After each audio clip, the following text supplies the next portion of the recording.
դասին ենք 6-րդ հարցին ենք անդրադառնում։ 6-րդ հարցը մի քիչ ուրիշ կերպ սկսեմ, որ ձեզ էլ հետաքրքիր լինի ուրիշ կողմից կան։ 6-րդ հարցը Տեր Հիսուսի տված, գիտեք մենք հարցերի շարք ենք սկսել,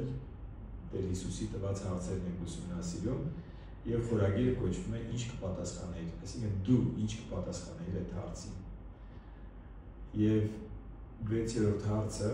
վերնագիրը այսպես է. Ինչն է ավելի հեշտ ասել, քո մեղքերը ներված են, թե վեր կաց եւ քայլիր։ Եթե Տեր Հիսուսը այսօր ուղղեր քեզ այս հարցը, ինչ կպատասխանեիր։ Ինչն է ավելի հեշտ, քո անունը, ասում է Տերը, պատկերացրա, եւ քեզ հարց է տալիս, ինչն է ավելի հեշտ, ասել քո մեղքերը քեզ ներված են, թե վեր կաց եւ քայլիր։ Իհարկե խոսքը գնում է ոչ թե քո մասին, այլ պիտի համատեքստը հասկանանք, համատեքստը հասկանալու համար կարդանք Մատթեոս ավետարան 9-րդ գլխի 2-ից 7 հատվածը։ Շատ հայտնի պատմություն է Ղուկասի ավետարան 2-րդ ներողություն Ղուկասի ավետարան 5-րդ գլխում 17-ից 26-ում էլ այս պատմության մասին գրված Մարկոսի ավետարան 2-րդ գլուխ առաջին 12 խոսքերում նույնպես այս պատմությունն է, բոլորս շատ լավ գիտենք այս պատմությունը։ Ընկերները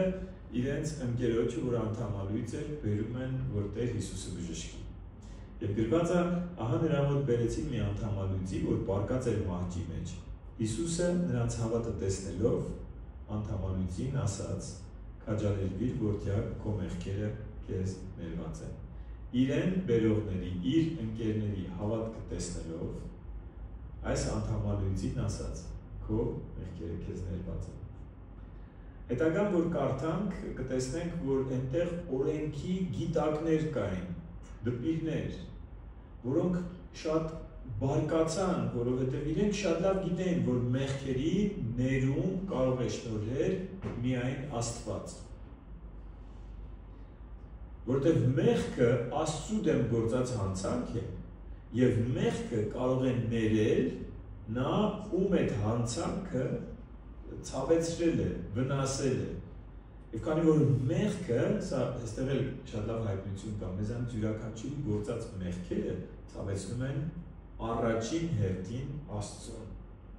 Որտեղ իր կամքն ենք խախտում մեղք գործելով։ Իր խոսքն ենք մի կողմ դնում եւ մեր ցանկություններն ենք կատարում մեղք գործելով։ Տեսնելով ընկերների հավատքը, Տեր Հիսուսը այս անդամալույցին ասաց. քաջալերվիր, որտեղ քո մեղքերը քեզ ներված են, եւ այնտեղ բորբոքվեցին մարդիկ եւ գրված է դպիրներից ոմանք իրենց մտքում ասացին. սա հայհոյում է։ Հիսուսը նրանց միտքը հասկանալով, գիտեք միայն Աստված կարող միտք հասկանա, Հիսուսը նրանց միտքը հասկանալով ասաց. ինչու եք ձեր սրտում չար բաներ խորհում։ Ինչն է ավելի հեշտ ասել, քո մեղքերը ներված են, թե ասել վեր կաց ու քայլիր։ Եվ այս հարցն է, որ մենք պիտի պատասխանենք այս հարցին։ Պատկերացրեք, մենք ենք տեսնում անդամալույցին, տեսնում ենք Տեր Հիսուսի խոսքերը, որ այս անդամալույցին ասում է, քո մեղքերը քեզ ներված են։ Եվ մենք պիտի պատասխանենք Տեր Հիսուսի այս հարցին, քո կարծիքով ո՞րն է ավելի հեշտ։ Բժշկել, ավելի պարզ մարդկային լեզվով ասեմ, բժշկել մարդուն, թե նրան ներել իր բոլոր հանցանքները, ո՞րն է ավելի հեշտ։ 6-րդ խոսքում ասում է, բայց որպեսզի իմանաք, որ մարդու որդին իշխանություն ունի երկրի վրա մեղքերին թողություն տալու,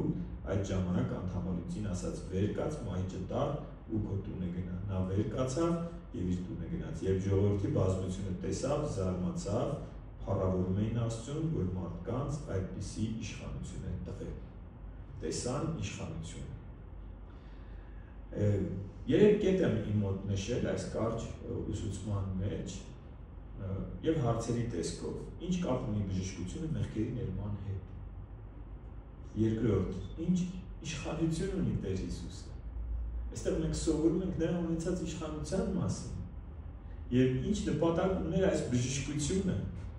որը շատերի մոտ գրված է տեսան ու փառավորում էին Աստծուն։ Մենք պիտի հասկանանք, մեր կյանքում էլ բժշկություններ են տեղի ունենում։ Գիտեք, չգիտեմ քո կյանքում բժշկություն տեղի ունեցել թե չէ, բայց եթե դու եկեղեցում ես հաստատ քո աչքի առաջ ինչ-որ վկայություն կա, եթե ոչ քո կյանքում, ես շատ հույս ունեմ, որ ձեր կյանքում կա բժշկության, կարող ձեր բարձրացնեք նրանք, ովքեր գիտեն, որ գերբնական կերպով Աստված իրենց կյանքում բժշկություն է արել։ Փառք Աստծուն այս ձեռքերի համար։ Մնացածն էլ գիտեն ինչ-որ մեկին ում Աստված բժշկել է։ Հաստատ գիտենք, եւ ոչ մեկ օրինակ, շատ օրինակներ կան։ Աստված ինչպես բժշկող Աստված եղել է, այնպես բժշկող Աստված է այսօր եւ շատ գերբնական բժշկություններ անում։ Աստված այնպես չի, որ մեր կյանքում էլ կա դա, միշտ չի, որ ես խնդրում եմ եւ տեղի ունենում բժշկություն։ Այսինքն իմ ուզելով չէ բժշկությունը եւ բոլորի համար չի, որ աղոթում եմ եւ բժշկությունը տեղի ունենում, բայց գերբնական կերպով երբեմն Աստված իր ինքնաշխան կամքով որոշում է, որ անի այդ բժշկությունը եւ դա ոչ իմ աղոթքի զորությունից է կախված, ոչ իմ ձայնի բարձրությունից է կախված, երբեմն ես այսպես համոզվել եմ, որ անգամ իմ հոգևոր ընթացքից էլ դա կախված չի եղել։ Այսինքն ես տկարության մեջ եմ եղել եւ աղոթք եմ արել եւ Աստված բժշկել է ինչ-որ մեկին, իսկ այն հոգևոր ամուր վիճակում եղել է, որ աղոթք եմ արել եւ չի բժշկել։ Այսինքն դա իր ինքնիշխան իրավունքն է, բայց ինքը ունի այդ իշխանությունը։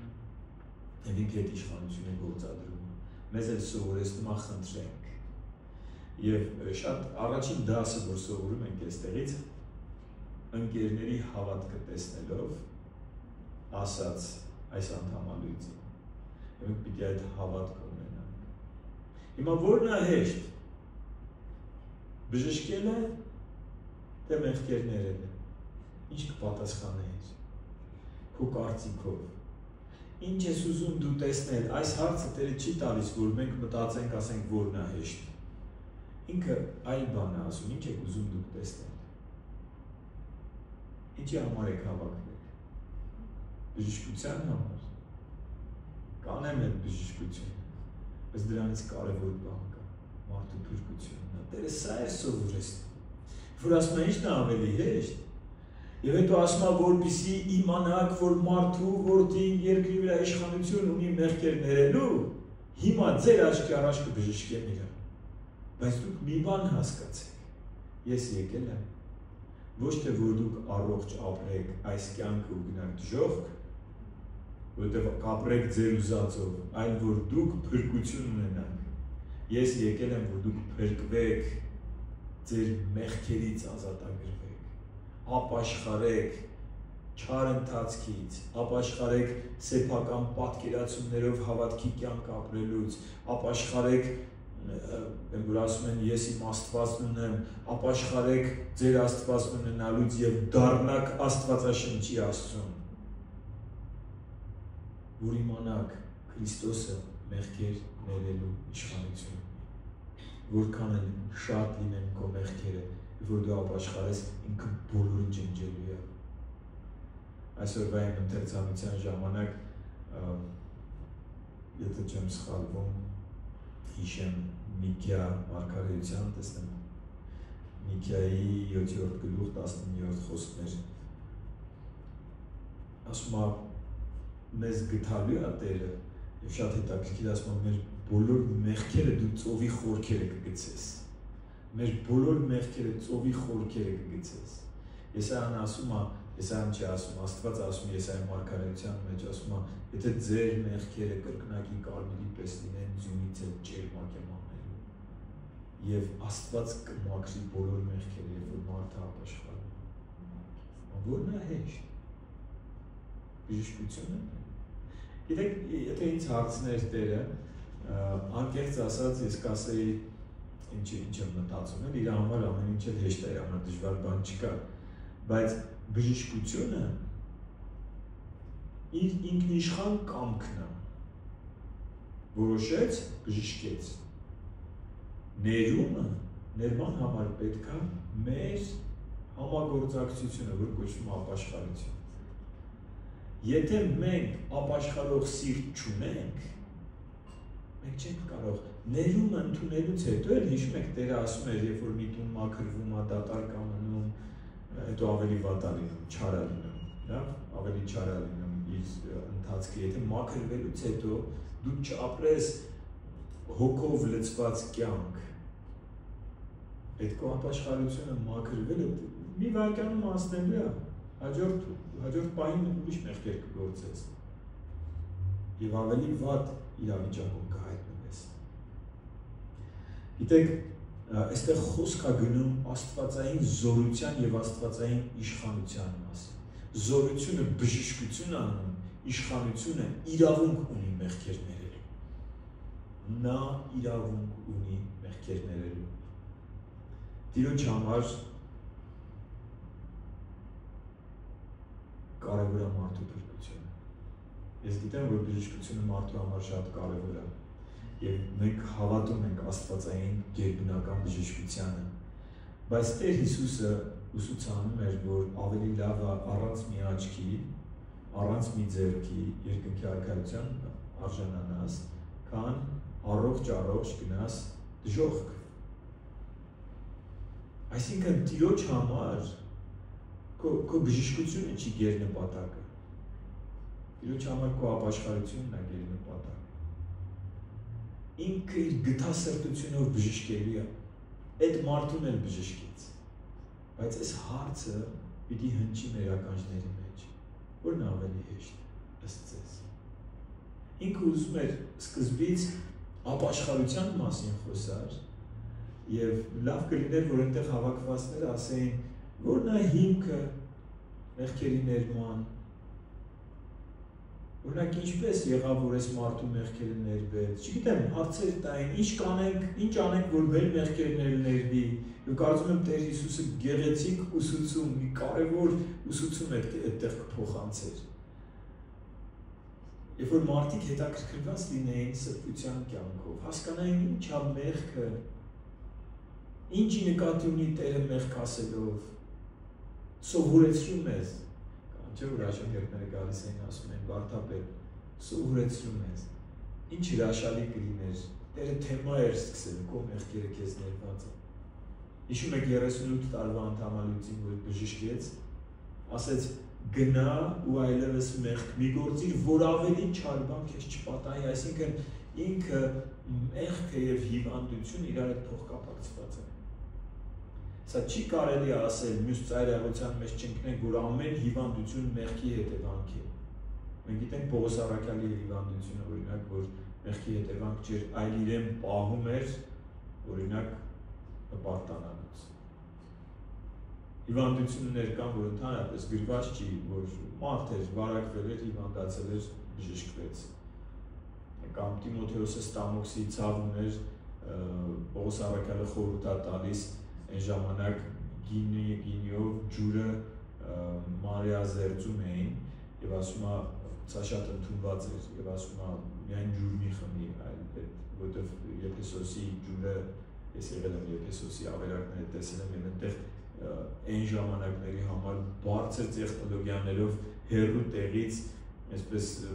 բարձր սյուների վրա դրված ջրատար էր, որ ջուր էր բերում այդ քաղաքում, երկար ճանապարհ էր անցնում այդ ջուրը մինչև գալիս էր ու դա իրենց խմելու ջուրն էր, պատկերացնում եք, որ աղտոտված էր այդ ջուրը եւ ստամոքսացավ ուներ, չի ասում, չգիտեմ, հիմա լինեին իմիկվա քարոզիչները կասեին ստամոքսացավի դևին հեռացրեք կամ չգիտեմ ապաշխարի Տիմոթեոս մի սխալ արել ես, որ քո ստամոքսը ցավում է, չընկնենք ծայրահեղությունների մեջ, բայց Տեր Հիսուսը սովորեցնում էր, որ մեղքի կյանքով ապրելը դուռ է բացում, որ քո կյանքում գա նաև հիվանդությունը։ Եվ 38 տարվա անդամալույցի բժշկելուց հետո ասեց գնա ու այլևս մեղք մի գործիր, որովհետև Տերը գիտեր ինչ է եղել այդ մարդու կյանքում, որ ասում է այլևս մեղք մի գործիր, հասկացնում է իրան, բժշկում եմ քեզ, բայց եթե դու չապաշխարես, այդ բժշկությունը ավելիով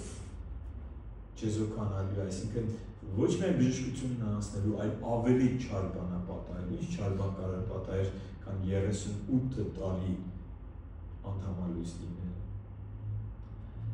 Սիրելիներ, մոտենամ ավարտին, Գործք առաքելոց 17-րդ գլխում 30-31 խոսքերում գրված է, բայց Աստված անգիտության ժամանակներն անտեսելով այժմ մարդկանց պատվիրում է, որ ամեն ոք ամեն տեղ ապաշխարի, որովհետև նա սահմանել է մի օր, երբ արդարությամբ պետք է դատի աշխարհը, այն մարդու միջոցով, որին նա ընտրել է եւ որով նա հավաստիացրեց բոլորին նրան մեռելներից հարություն տալով, նա Աստված իր որդուներ ուղարկել եւ նրա միջոցով դատելու է աշխարհը եւ նրան հարություն տալով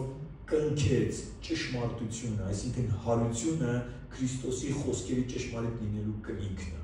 Ինքն էր ասում, որ եթե երրորդ օրը հարություն չառա, մի հավատացեք ինձ, բայց եթե հարություն առա, ուրեմն ամեն ինչ որ ասել եմ ճշմարիտ է։ Եվ այստեղ Պողոս առաքյալն է խոսում ու ասում է, որ անգիտության ժամանակները անցել են։ Հիմա բոլորին, շատ եմ սիրում ես հատվածը, որ ամեն ոք, ամեն տեղ թող ապաշխարի։ Աստված է պատվիրում մարդկանց։ Մարդիկ այսօր ավելի շատ բժշկություն են ուզում, ինչպես այն ժամանակ։ Մարդը հրաշքին է ձգտում։ Մարդը սիրում է զվարճանք եւ եկեղեցում էլ է ուզում զվարճանք, այս եկեղեցում մեզ լավ բաներ է կատարվում, գնամ այդտեղ։ Աստված ուզում է, որ մենք ապաշխարենք։ Ես էլ շատ ուզեմ, որ Տիրոջ արթնության ալիքը գա եւ բժշկություններ ու ազատագրություններ լինեն համատարած, որովհետեւ հիշում եք երրորդ կետը, ինչ նպատակ ունի բժշկությունը։ Գրված է, որ բժշկեց եւ բժշկելուց հետո մարդիկ տեսնեն, որ հավատան այն իշխանությունը, որ ունի Տերը, որպեսզի հավատակ, որ ես մեղքեր ներելու իշխանություն ունեմ, ես կբժշկեմ։ Այո, նա բժշկող Աստված է, բայց որն ավելի հեշտ է, կամ որն ավելի կարևոր Տիրոջ համար։ Եկեք գոնե մենք ինքներս մեզ կարողանանք պատասխանել այս հարցին։ Եվ եթե անգամ շատ փափագում ենք բժշկության, հիշում եք Ամբակումի աղոթքը, ինքը բժշկության չէր փափագում, բայց շատ ծանր իրավիճակում էր, ինքն էլ երկիրն էր։ Եվ ասում է, անգամ եթե դու չպատասխանես իմ աղոթքին, ես միևնույն քեզ եմ երկրպագել։ Հիշենք Դանիելի ընկերներին, երբ որ բորբոքված, զայրացած թագավորը Նաբուկոդոնոսորը պահանջում էր, որ իրեն երկրպագեն եւ ասում էր հիմա այս կրակի հնոցից ձեր Աստվածը ազատելու է։ Եվ նրանց պատասխանը եթե անգամ չազատի։ Այո, նա զորություն ունի ազատելու, բայց եթե անգամ չազատի, միևնույնն է, մենք այս արձանին չենք երկրպագելու։ Մենք գիտենք, որ Տերը ազատեց։ Տերը Դանիելի ընկերներին ազատեց, բայց Պետրոսը խաչվեց, այն էլ գլխի վայր։ Սա եկեղեցու պատմությունն է ասում։ Պողոսը գլխատվեց։ Աստվածաշունչն ասում է, որ Հակոբոսին սրով սպանեցին։ Ստեփանոսը քարկոծվեց եւ մահացավ։ Այսինքն, ինչու եմ սա ասում, կարա լինի բժշկություն, կարա չլինի բժշկություն։ Մենք պիտի խնդրենք, որ բժշկություն լինի եւ շատ բժշկությունների ականատես ենք եղել եւ լինելու ենք։ Բժշկությունը չի մեր նպատակը, գերնպատակը, այլ ապաշխարություն։ Թող այս հարցը արձագանքի մեր սրտերում, որն է ավելի հեշտ։ Եվ Տերը մեզ ուզում է ասի, որ ապաշխարությունը բժշկությունից կարևոր է։ Ես նաև կարամ բժշկեմ, բայց անգամ եթե բժշկեմ, սա ձեր հավատալու համար է, որ դուք հավատաք, որ ես մեղքեր ներելու իշխանություն ունեմ։ Թող Աստված առաջնորդի մեզ, կանգնենք աղոթքի։ Տեր, քո հարցերը թող արձագանքեն մեր սրտերում եւ այս